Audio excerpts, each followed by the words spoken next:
첫 번째로 배울 게 바닷물의 온도. 지금 바닷물을 배우고 있어. 바닷물. 바닷물이 우리 지구에 되게 많으니까 그 바닷물 먼저 공부를 할 건데 바닷물의 온도를 먼저 볼 거야. 바닷물의 온도를 결정하는 건 당연히 태양입니다. 태양 에너지가 많이 집중되는 곳은 온도가 높을 거고 태양 에너지가 많이 집중되지 못하는 곳은 바닷물의 온도도 차갑겠죠? 그래서 이 표를 보면은 위도가 제대로 안 나왔는데 여기가 적도 위도 0도가 되는 적도 지역이라고 보면 되겠고 저 위쪽이 이제 90도, 60도에서 90도 60에서 90도에 해당하는 약간 고위도 지역, 여기가 저위도 지역이라고 보면 돼요. 태양 에너지가 집중되는 건 당연히 저위도 지역이니까 저위도에 지금 빨간색이 많은 거 보이죠? 그러니까 저위도 지역의 바닷물의 온도가 뜨겁다는 걸 볼 수가 있고요. 빨간색이 약 32도 가까이 되고 있죠? 32도 가까이 되는 게 빨간색이고 그 다음에 여기 파란색으로 보이는 거는 약 여기 이게 0도니까 한 10도, 18, 16도 정도 파란색 16도 바닷물의 온도 한 16도, 15도 정도 되는 게 파란색이 되겠네요. 그리고 까만색 가깝게 가는 게 거의 0도 가깝게 내려가는 것이라고 보면 되겠어요. 그냥 태양 에너지가 집중되는 곳이 뜨겁고 그리고 고위도로 갈수록 여기 이쪽이 고위도죠. 고위도로 갈수록 태양 에너지가 많이 집중되지 못하니까 차갑겠구나라는 정도로만 이해하고 넘어가면 됩니다.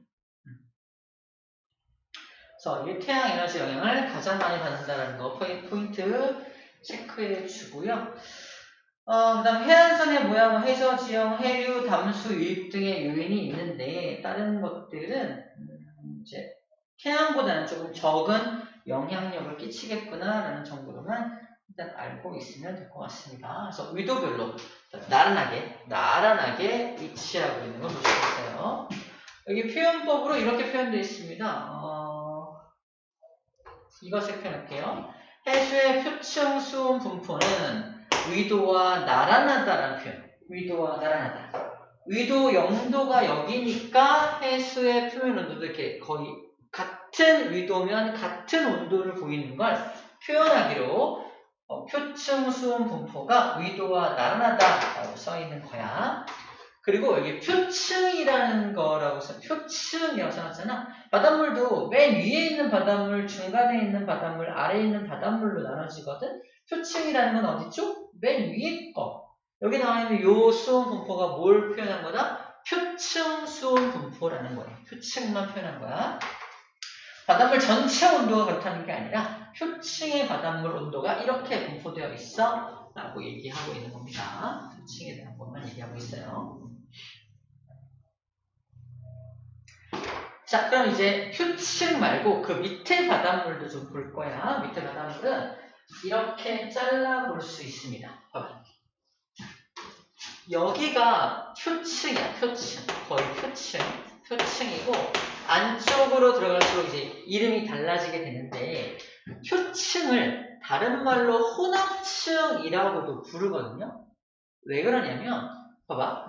태양이 여기 있잖아. 그 태양 에너지가 이렇게 들어갈 텐데 여기 첫 번째 A라고 하는 층에는 태양 에너지가 많이 들어가겠지. 특히 위쪽에 많이 들어가고 아래로 갈수록 태양 에너지는 점점 줄어들겠죠.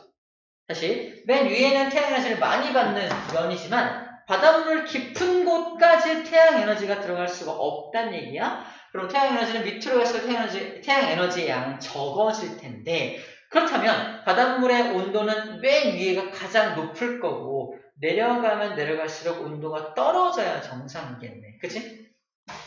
그래서 원래 분포는 가장 맨 위에가 가장 온도가 높다면 이게 온도 분포니까 밑으로 내려갈수록 이 밑으로 바닷물 깊이 내려가면 내려갈수록 온도가 쭉 떨어져야 정상이야. 원래는 이런 그래프가 그려져야 정상이라는 뜻이야. 원래는. 그리고 몇 도까지밖에 안 내려가냐면 정확히 4도씩까지밖에 온도가 내려가지 않습니다. 그 이유가 뭐냐면 바닷물의 온도가 3도, 2도까지 떨어지면 어떻게 되는지 알아? 얼기 시작해요. 0도에서 얼지만 0도에 가까워질수록 이제 얼기 위한 준비를 하는 거야. 얼기 위한 준비를 하면서 부피가 커져. 혹시 얼음이 더 부피가 큰 거 알아요?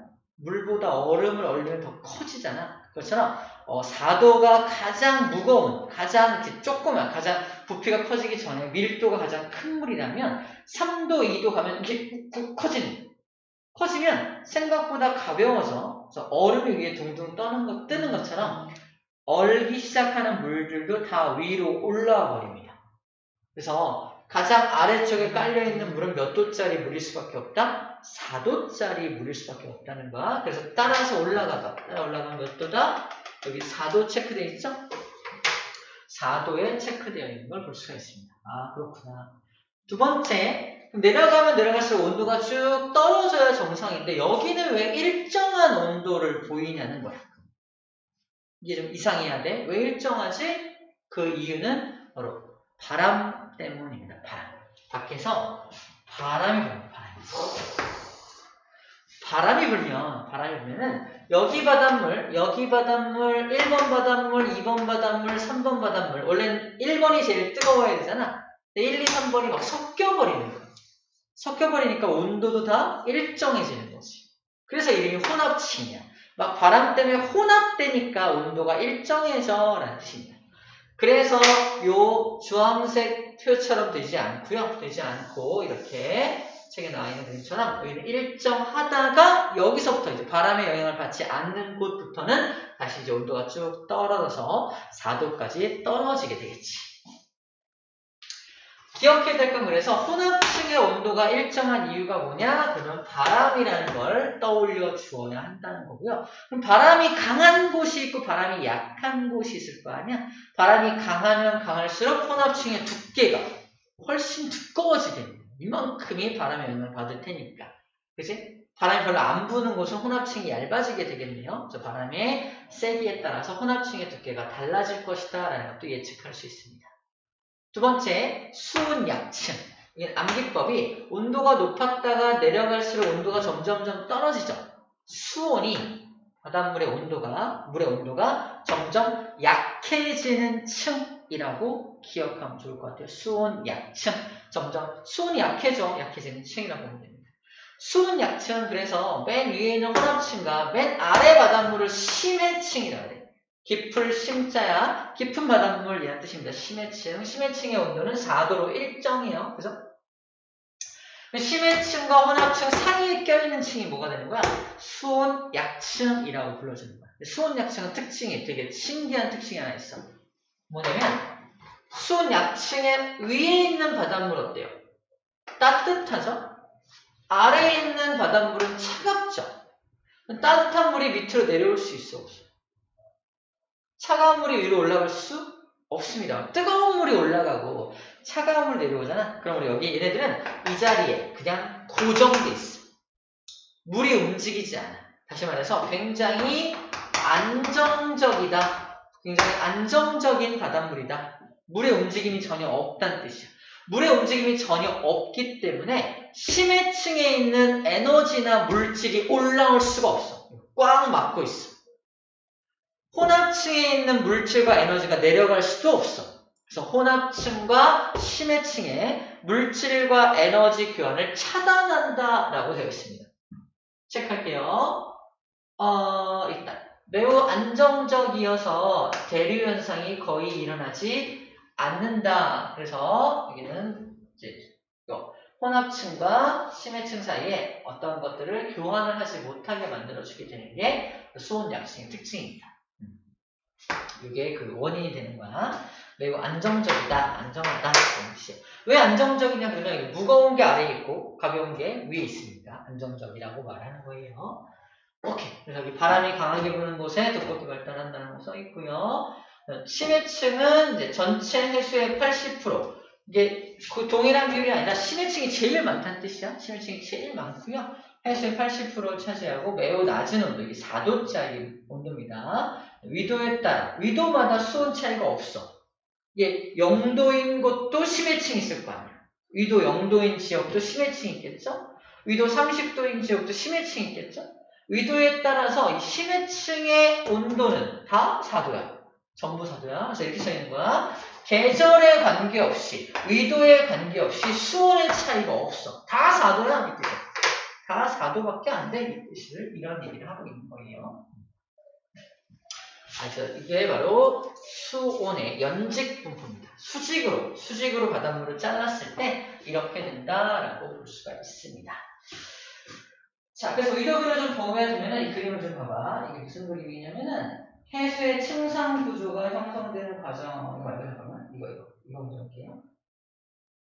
자, 이게 위도 0도인 지역이고 위도 30도인 지역인데 혼합층의 두께가 여기가 두껍고 여기 얇은 거 보이나요? 혼합층의 두께가 여기가 두꺼운 이유는 바람이 많이 불어. 여기 30도는.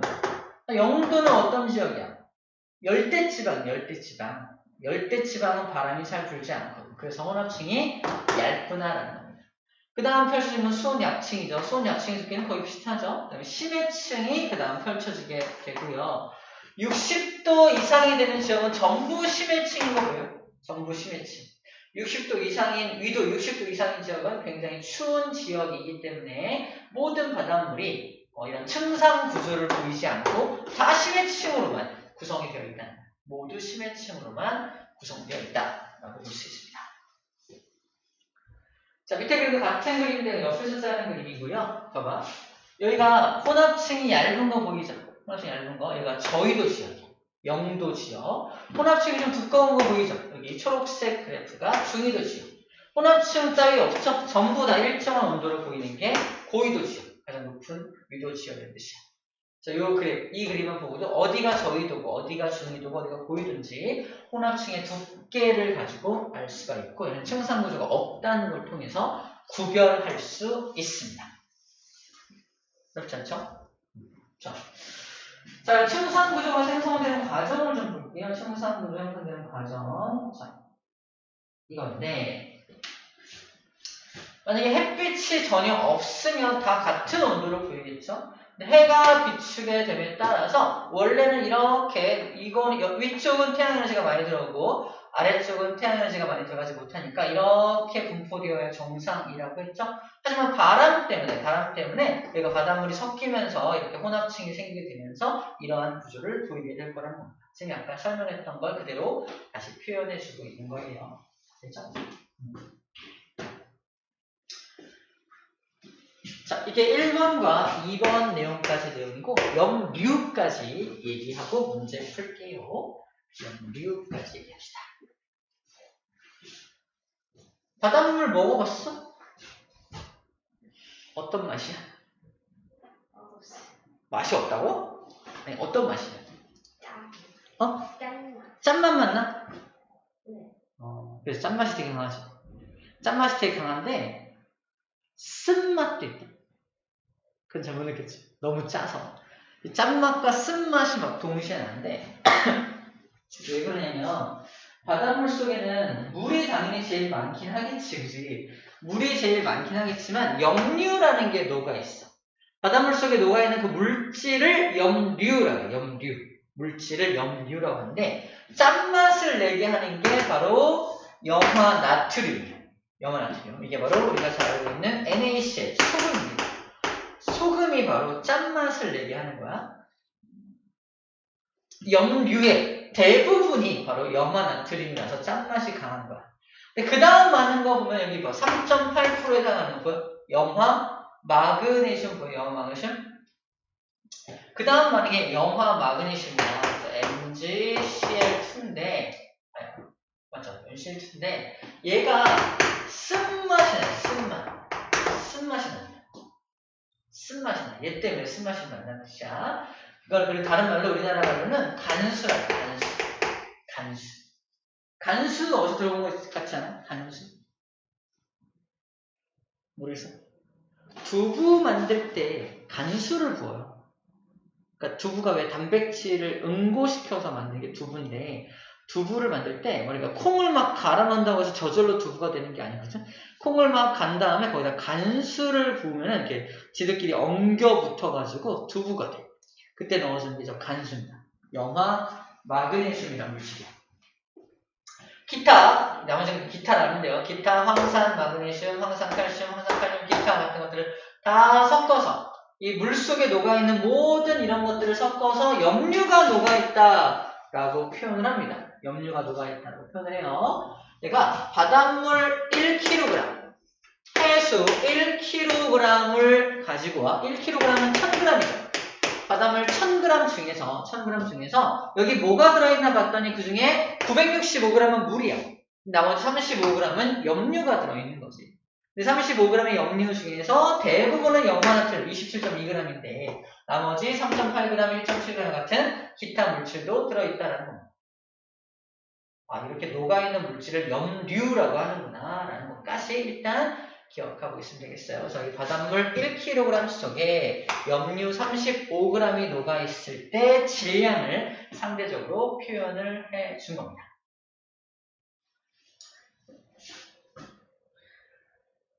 그리고 아까 염화 나트륨은 짠맛, 염화 마그네슘 같은 경우는 쓴맛이다라는 정도 기억하면 될 것 같아요. 오케이, 일단은 문제 바로 풀게요. 문제 바로 풀어봅시다.